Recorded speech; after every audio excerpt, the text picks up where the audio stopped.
అతడొక ఉద్యమ కెరటం, అరుణోదయం.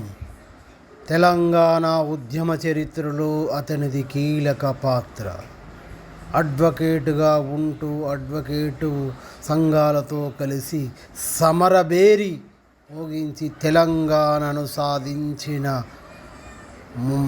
వీరులలో వెలుమల శ్రీనివాస్ పటేల్ న్యాయవాది తన వంతు పాత్రను పోషించినాడు. కేసులకు బెదరక, పోలీసులకు భయపడక ఉద్యమ చరిత్రలో తనకంటూ ఒక ప్రత్యేక స్థానాన్ని సంపాదించుకుంటూ సమైక్యవాదులను ఎదిరించుకుంటూ కిలోమీటర్ల చొప్పున పాదయాత్రలు, సమ్మెలు, నిరాహార దీక్షలు, రైలు రోకోలు, ఇలా చెప్పుకుంటూ పోతే అనేక ఉద్యమ కార్యక్రమాలు పాల్గొంటూ ఆ రకంగా తెలంగాణ ఉద్యమాన్ని సాధించినాడు. తెలంగాణ రాష్ట్రం ఏర్పాట్లో కూడా తన వంతు పాత్రను పోషించినాడు. తెలంగాణ వచ్చిన తర్వాత కూడా ఏ పదవులు ఆశించకుండా తెలంగాణ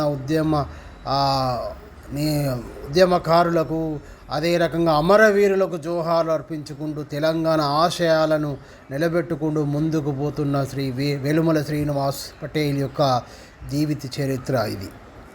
అతను మంతని మనకు కరీంనగర్ జిల్లా కరీంనగర్ లోపట అతని యొక్క స్వస్థలం. కమల విజయ్ కుమార్ యొక్క ముద్దుల బిడ్డగా కరీంనగర్ ప్రాంతంలో జన్మించి, అదే రకంగా అతని చిన్న 5వ తరగతి వరకు ఇక్కడ మంతని లోపట విద్యాభ్యాసం కొనసాగించి, జగిత్యాల లోపట 2 తరగతులు అంటే 7వ తరగతి చదివి, అదే రకంగా మళ్ళా కమాన్పూర్ లోపట 10వ తరగతి ఎస్ఎస్సి వరకు పాస్ అయ్యి ఈ రకంగా విద్యాభ్యాసం కరీంనగర్ ఉమ్మడి జిల్లాలో కొనసాగింది. అదే రకంగా మనకు ఇంటర్మీడియట్ కరీంనగర్ ప్రాంతంలో ప్రైవేట్ కళాశాలలో మనకు బైపీసీగా అతను అభ్యసించడం జరిగింది.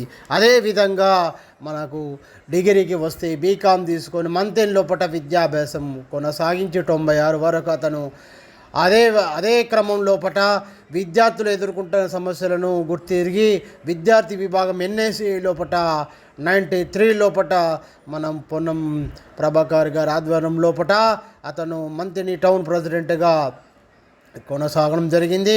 అదే రకంగా కీర్తిశేషులు మన దుద్దిల్ల శ్రీపాదరావు గారి సమక్షంలో కాంగ్రెస్ తీర్థం పుచ్చుకొని అదే రకంగా ప్రత్యక్ష రాజకీయాల్లో తనకంటూ పాత్ర పోషించిన వ్యక్తిగా కొనసాగిండు. అదే రకంగా మరియు పీజీ ఎంకామ్ చేసి మాస్టర్ ఆఫ్ కామర్స్ పొందడం జరిగింది. 90 లోపల అతను తండ్రిని కోల్పోవడం జరిగింది. అతని తండ్రి పోలీస్ అధికారిగా మంత్రి లోపల అనేక సేవలు కొనసాగించినాడు. ఆ తర్వాత అతను ప్రైవేట్ లోపల ఉద్యోగం చేసుకుంటూ ఈ రకంగా మనకు లెక్చరర్గా ఒక 10 సంవత్సరాల లోపల అనేక విద్యార్థులను తీర్చిదిద్దిన ఘనత అతనికే చెందింది. ఇటు అదే రకంగా ప్రైవేట్ స్కూల్ స్థాపించి విద్యార్థులకు విద్యాదానం చేసిన విద్యావేత్తగా పేరు పొందిన గొప్ప మనిషిగా, అదే రకంగా సమాజంలో దాన ధర్మాలు చేసుకుంటూ సలహాలు సూచనలు ఇచ్చుకుంటూ ముందుకు పోతున్న వ్యక్తి. అదే రకంగా ఎల్ఎల్బి మనకు 2003 లోపల ఎల్ఎల్బిలో జాయిన్ అయ్యి అనతి కాలంలో ఎల్ఎల్బి కంప్లీట్ చేసి న్యాయవాద వృత్తిని చేపట్టి కరీంనగర్ బార్ అసోసియేషన్లో లైఫ్ మెంబర్గా కొనసాగుతూ అతను న్యాయవాద వృత్తిని 15 సంవత్సరాల్లో అతను చాలా గొప్ప కీర్తి సాధించిన వ్యక్తి. అదే రకంగా అందరికి క్లయింట్లకు కక్షిదారులకు న్యాయం చేస్తూ ఆ రకంగా అతను ఎంతో మన్ననలు పొందిన వ్యక్తి. అదే రకంగా ఎల్ఎల్ఎం కంప్లీట్ చేసుకుంటూ కాకతీయ యూనివర్సిటీలో 7వ ర్యాంక్ సాధించిన వాడు. ఈ విధంగా ఆ రకంగా విద్యారంగంలో దూసుకెళ్తూ అదే రకంగా మన న్యాయవాది వృత్తిలో కూడా కొనసాగిన వ్యక్తి మనకు వెలుమల శ్రీనివాస్ పటేల్ అని చెప్పుకోవచ్చు.